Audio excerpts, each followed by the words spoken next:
Kasihan banget guys dengan keadaan kucing betina ini. Ia terlihat sedang mencari makanan di tempat sampah pembakaran. Coba lihat, bahkan tidak ada sisa makanan yang layak untuk dimakan untuk seekor kucing. Kemungkinan kucing itu dari kemarin belum mendapatkan makanan, jadi terpaksa ia makan di situ.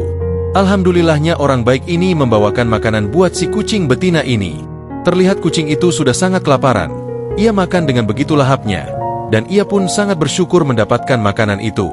Semoga kamu sehat selalu ya Pus.